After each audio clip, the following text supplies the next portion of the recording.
Todos los animales van al cielo, Marcel Benedetti. Presentación. El público aplaudió con entusiasmo al verlo recibir su diploma de graduación como veterinario. Allí, en ese salón, se reunían unas 500 personas para contemplar a los amigos y familiares que también se graduaban, como él. Sus padres y hermanas estaban felices de verlo graduarse, ya que sabían que no había sido fácil para todos llegar allí.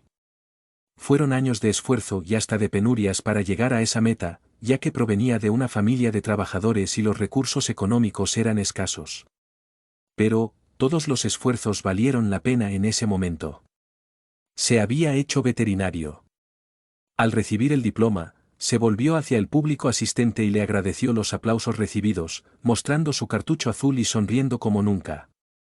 Desde lo alto del escenario saludó a sus familiares en señal de agradecimiento cuando los vio sentados entre el público. Sin embargo, había algunas personas que no conocía saludando también, y eran cercanas a sus padres. ¿Quiénes eran esas personas que parecían tan felices por su graduación? Uno de ellos vestía una especie de sotana marrón oscuro, con un grueso cordón atado a la cintura, del que colgaba reluciente un crucifijo de madera pulida. Podría ser algún sacerdote que lo conoció a él o a sus padres. Acompañaba el eclesiástico. A su lado había alguien vestido de blanco como un médico, que sostenía un libro y un pequeño fox terrier de pelo duro. Él también estaba saludando. Junto a ellos, otra figura bien vestida. Llevaba un traje azul, muy pulcro. Había 3 personas allí, saludando y mostrando su presencia en el evento. Los recién formados, por una fracción de segundo, apartaron la mirada y ya no los encontraron allí. Sus familiares continuaron aplaudiendo, y no parecían estar sorprendidos por la repentina desaparición de esas 3 personas. Con un gran saludo, descendió del escenario, tomando su cartucho. Después de la ceremonia, buscó a sus padres para abrazarlos, mientras, discretamente, buscaba a aquellas personas entre los presentes, pero ya no las encontraba. Los compañeros se estaban abrazando, con lágrimas en los ojos por despedirse, cuando notó que el de ropa blanca, junto a la puerta del vestíbulo, lo miraba fijamente, con una sonrisa en los labios. Quería acercarme a él para encontrarlo y agradecerle por venir, pero en ese salón lleno de gente, lo perdió de vista. Desde entonces, no los ha vuelto a ver. Después de un tiempo, una noche, cuando estaba a punto de quedarse dormido, nota la aparición de una figura, ahora conocida, pero inesperada. El susto fue grande, por sorpresa. De un salto, se levantó de la cama. El visitante inesperado, con su voz suave, calmó al niño y le explicó quién era. Después de disculparse por la sorpresa, dijo que eran amigos de otras vidas y que llevaba mucho tiempo con él, pero nunca antes lo había dicho, porque no había llegado el momento. Él le pidió que no se asustara cuando se volvieran a encontrar, ya que de ahí en adelante estarían muy unidos.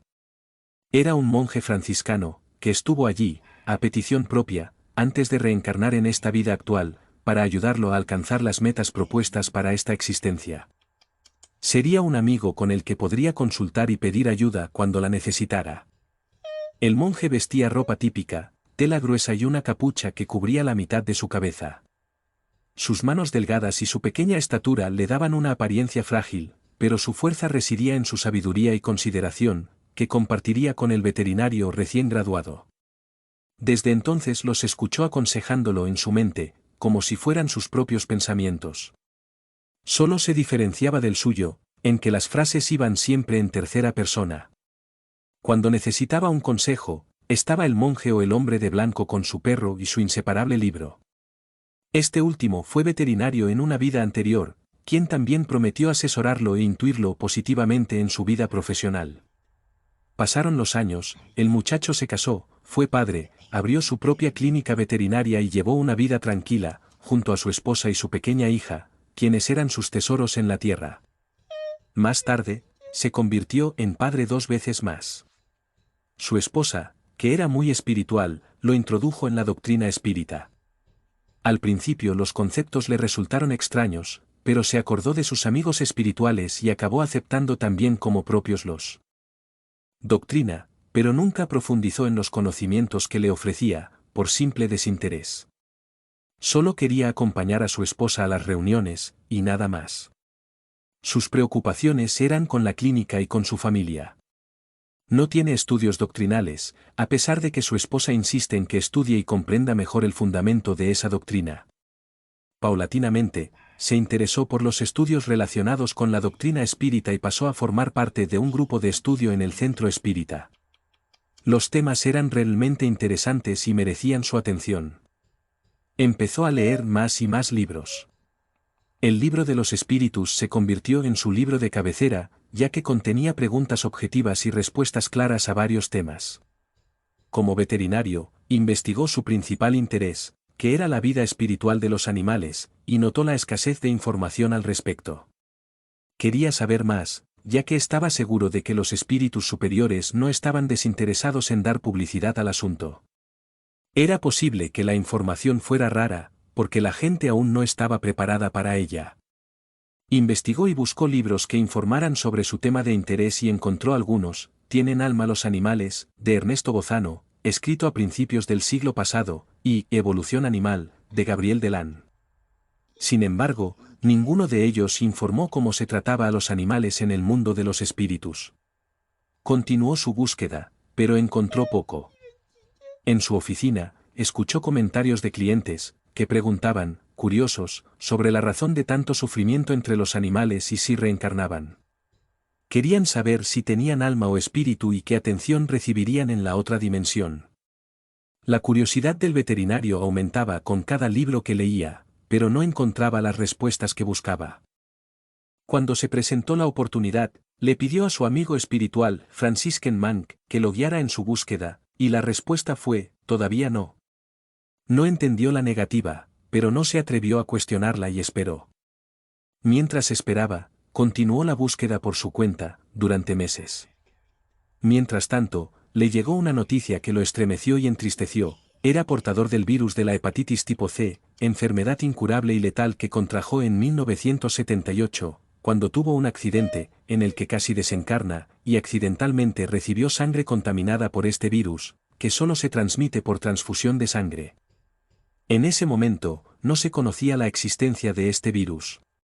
Conmocionado por la noticia, se sintió abatido después de enterarse de que solo le quedaban 2 años de vida antes de dejar este mundo, ya que todavía no existe un tratamiento efectivo. Volvió a buscar a su amigo monje para saber si sería bienvenido en el otro lado cuando llegara su momento. El amigo le dijo que no era el momento de preocuparse por eso, pues aún quedaba mucho trabajo por hacer. Pero el joven médico no recuperó rápidamente el ánimo. Todavía estaba convencido de que solo le quedaban unos pocos meses de vida. Un día, el monje amigo le recordó que la vida era eterna y le pidió que se alejara de esas tristes ideas que le hacían bajar el patrón de pensamientos. Aún no convencido, sufrió por no sentirse preparado para volver a la otra dimensión y pensó: si el regreso era inevitable, entonces, al menos, quería dejar una buena impresión de sí mismo a los que se quedaron atrás. Intentaría ser una mejor persona de lo que había sido antes. El amigo monje le preguntó qué le afligía y escuchó una petición en respuesta. Quería, al entrar en la dimensión espiritual, poder enviar información sobre la vida espiritual de los animales a los que quedaban. El amigo espiritual sonrió ampliamente y dijo: ya esperaba eso de ti. El veterinario también sonrió, sin entender por qué, y escuchó. No necesitas desencarnar para obtener las respuestas que buscas. No te preocupes, vivirás muchos años todavía. El médico me pidió que lo ayudara a encontrarlos, entonces. El eclesiástico le sugirió que estudiara más y anotara todo lo que encontrara sobre el tema, pues las notas le servirían como una especie de manual de consulta para entender lo que vendría después. Feliz, comenzó a hacer sus notas el mismo día. Fueron 4 años de investigación antes de cerrar sus notas. Una noche, el monje se le aparece y le pregunta: ¿podemos empezar? Y entendió que se refería a recibir información de la espiritualidad. Sin embargo, pasaron meses sin que el amigo espiritual hiciera nuevos contactos.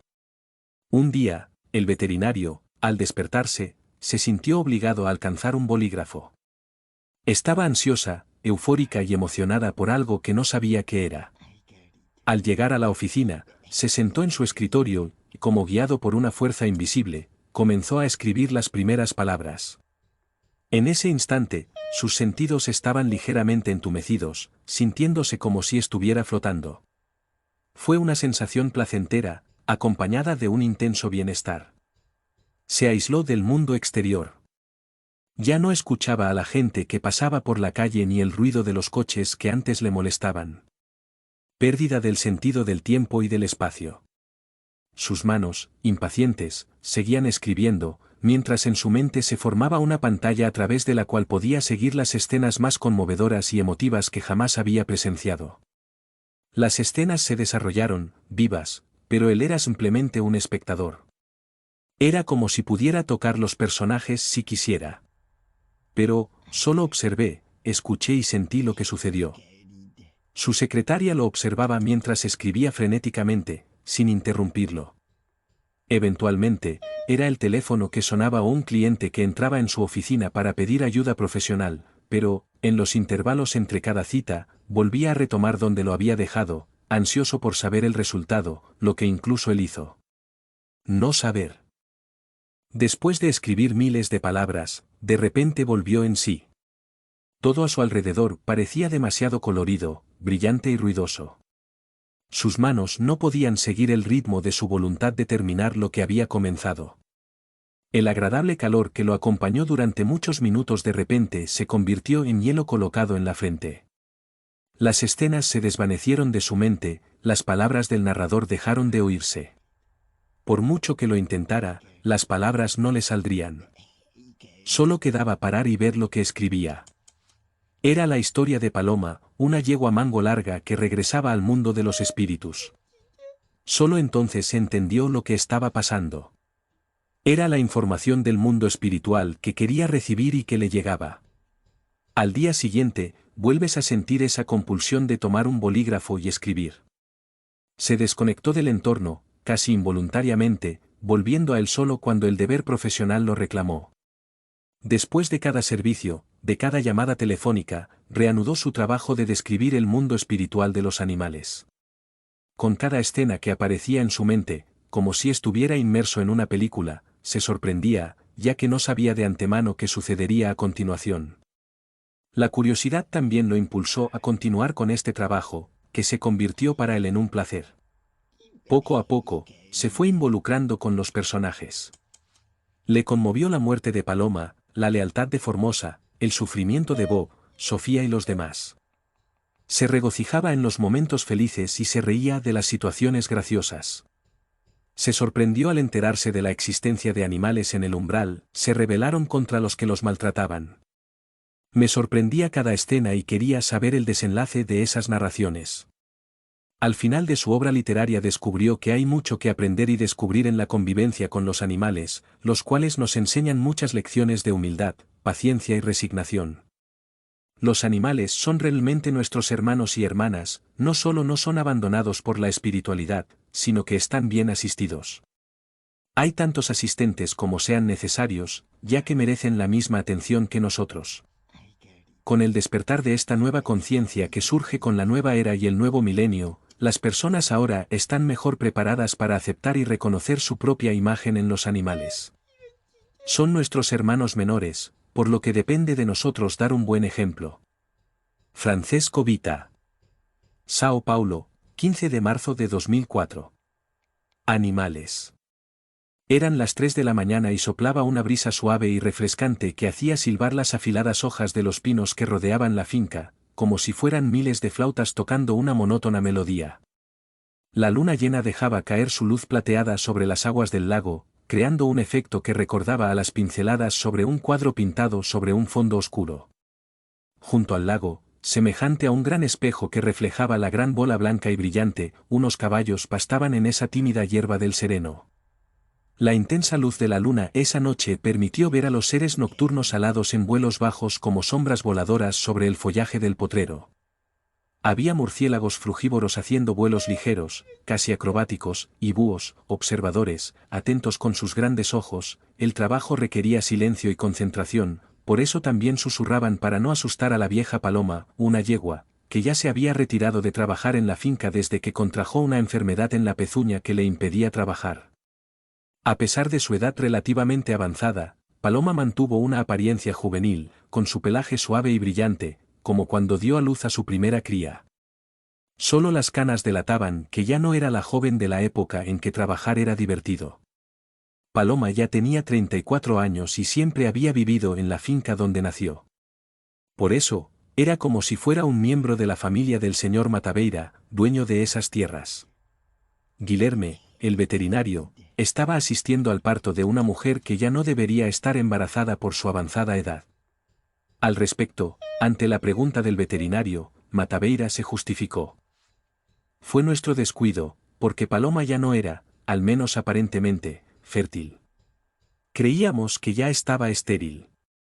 Desgraciadamente, Ventania, nuestro semental más joven, en su fase más viril, en la que las hormonas están en su apogeo, no se interesó en distinguir una hembra joven de Paloma. Nuestra Paloma es una señora de respeto, que nos ayudaba mucho en trabajos que solo ella era capaz de hacer, por su agilidad y fuerza.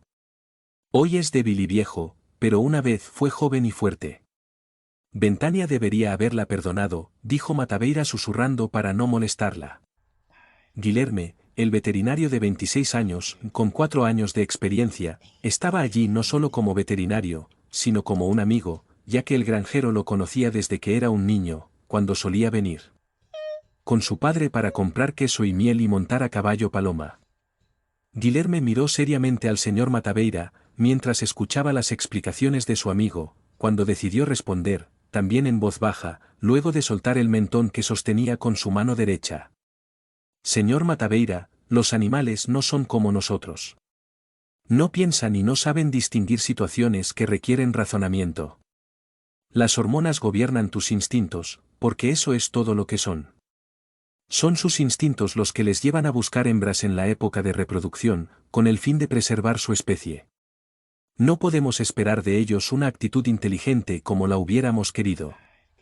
Sus cerebros no están hechos para pensar, por lo que no podemos culpar a Ventania por dar rienda suelta a sus instintos reproductivos. El descuido fue nuestro al dejarlo cerca de ella y no darnos cuenta que Paloma aún tenía sus hormonas activas. Ahora no podemos arrepentirnos. Depende de nosotros intentar lo que podamos para mantenerla con vida, porque Paloma fue embarazada de Ventania y ya está de parto, lo que será muy difícil. El bebé va bien, pero hay otro gran problema, además de que tiene el útero flácido, con posibilidad de invertir y exteriorizar al bebé, está en una posición inadecuada. Se encuentra de espaldas, cuando debería estar frente al canal de parto. Tendremos que manipularlo e intentar modificar su posición dentro de Paloma para que pueda nacer. Esto significa una situación de riesgo para ella, ya que Paloma, como sabemos, ya es anciana y tiene el corazón débil, tal vez no aguante grandes esfuerzos durante las contracciones, explicó el doctor. Entonces, ¿el riesgo de que ella no apoye y sucumba también será grande?, preguntó el dueño de la finca, muy aprensivo, temeroso por la salud de su animal favorito. El riesgo, como te decía, es muy grande, por tu estado de debilidad física. Sería como si una señora nacida para ser bisabuela quedara embarazada. Existe la posibilidad de que no soporte el dolor y el trabajo hasta el final.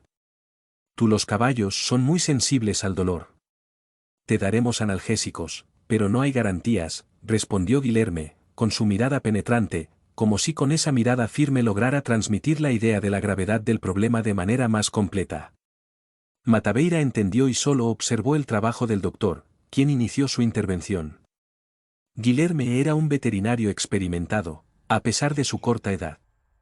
Por lo tanto, usando sus habilidades médicas, estaba monitoreando la respiración y los latidos del corazón de Paloma. Los signos de cansancio eran notorios, y cierta arritmia cardíaca comprometedora lo preocupaba. Contrariamente a lo esperado para el inicio del parto, las contracciones fueron muy débiles e insuficientes para expulsar al ternero, que ya daba señales de estar atrasado en el parto. La intervención quirúrgica parecía urgente. Matabeira, João Rubens, asistente de Guilherme, siempre estuvo atento a los parámetros de salud de Paloma, mientras su jefe cuidaba del cachorro. A pedido de Guilherme, Joao aplicó una dosis de sedantes previamente preparados por el médico, logrando que Paloma se relajara un poco, lo que permitió la intervención. El ternero, muy grande y pesado, requirió del médico el uso de algunos instrumentos médicos para posicionar mejor al potro, exigiendo de ambos un gran esfuerzo físico. Paloma estaba cada vez más débil y el médico se dio cuenta de que tendría que decidir a quién salvar. Optó por salvar al cachorro, ya que Paloma ya estaba mostrando signos de bancarrota y no podía soportar la cirugía. El manejo de los cachorros también duró más de lo esperado. Pasaron 2 horas y Guilherme estaba completamente agotado por el esfuerzo. Posicionando al cachorro hacia el canal de parto, logró exponer una de sus patas, y también se podía ver la punta del hocico, buscando aire. El médico hizo tirones lentos para no lastimar al potrillo, pero notó que Paloma comenzaba a respirar con dificultad y que sentía dolor. El médico le pidió al asistente que volviera a aplicarle los sedantes, para aliviar el dolor y que pudiera soportar la intervención. Entonces, Joao aplicó una nueva dosis a la madre. Parecía estar soportando más de lo que podía, solo para darse tiempo de tratar de salvar a su bebé. Paloma se relajó un poco y Guilherme volvió junto al pequeño potro, que estaba ansioso por librarse de la angustia de estar atrapado. Guilherme podía sentir al ternero con la mano, así como observar los movimientos de las fosas nasales del potro, que buscaba oxígeno a través de la pequeña abertura hacia el exterior sangrando. Paloma hizo una mueca de dolor, pero se mantuvo firme, esperando el nacimiento de su cría. A través de los instrumentos auxiliares de tracción, fue posible exponer gradualmente el cuerpo del cachorro. Con la ayuda de Joao, lograron sacar el cuerpo resbaladizo y sano de la pequeña Palomina, ya que era una hembra, una copia idéntica de su madre. Incluso la mancha blanca entre sus ojos que se parecía al contorno de una paloma en vuelo, la tenía. Con toallas secas, Guilherme retiró los envoltorios y secó a la cría, además de romper el cordón umbilical que la unía a la madre. Inmediatamente, después de deshacerse de todo ese material maternal, se levantó sobre sus 4 patas temblorosas y trató de dar unos pasos, pero se cayó. Otro intento por levantarse y finalmente logró estabilizarse lo suficiente como para ponerse de pie y caminar tambaleándose cerca del rostro de su madre, ya débil. Normalmente, cuando nace un bebé, trata de succionar, pero Palomina buscó el rostro de su madre como si supiera lo que estaba por suceder. Ella se quedó allí, temblando, a su lado y se acostó, apoyando su cabeza sobre la de ella, como si hubiera logrado su objetivo, y luego se relajó. Encontró lo que buscaba con quien la parió. Al sentir el toque de su hija, Paloma abrió, levemente, ojos y su mirada se encontraron con la del cachorro recién nacido. La expresión de Paloma cambió cuando vio a su hijo a su lado. La felicidad grabada en su rostro era notable. Paloma la miró con mucha ternura. Era una hermosa potranca, sus piernas eran esbeltas. Los ojos expresivos después de ver a la madre comenzaron a contemplar a su alrededor como si ya conociera a todos. Parecía que sonreía con los ojos en agradecimiento por lo que Guilherme y Joao habían hecho por ella y su madre. Guilherme estaba medicando a Paloma cuando Joao notó que respiraba con dificultad. La asistente llamó al médico quien, dejando lo que estaba haciendo, la volvió a examinar. William tomó su estetoscopio y escuchó el corazón de la madre, que era aún más arrítmica y débil. Mira a Matabeira y hace una señal con la cabeza de que la muerte es inevitable. Aún así, todavía trató de aplicar algunos medicamentos estimulantes para el corazón, pero Paloma se estaba despidiendo de todos. Con gran esfuerzo, levantó un poco la cabeza, miró largamente a todos y se detuvo en Matabeira, a quien estaba más cerca. Fijó su última mirada en su mejor amigo. Dio un largo y fuerte suspiro y dejó de respirar para siempre. Sus pupilas se dilataron, pero, como si una fuerza invisible la guiara, se acercó a la cachorrita y la tocó con su ya congelado hocico, para luego quedarse inmóvil. Guilherme trató de revivirla, en vano. Matabeira dio un. Por impulso, saltó sobre Paloma y la abrazó, sin poder pronunciar una sola palabra mientras las lágrimas inundaban sus ojos. Permaneció en silencio unos segundos, y secándose las lágrimas, dijo, enterrémosla cerca de la sede, se merece un lugar especial para descansar. Adiós amigo. Que Dios te reciba como te mereces, dijo Matabeira, con la mirada en el horizonte lejano, como si hiciera una petición directa a Dios. En un rincón oscuro, estaba Joao Rubens, llorando discretamente, a escondidas de su jefe. Joao era una persona extremadamente sensible y espiritual, que logró ver más allá de lo que veía su jefe materialista. Estaba sintiendo la pérdida de Paloma y la escena de Matabeira, despidiéndola por última vez.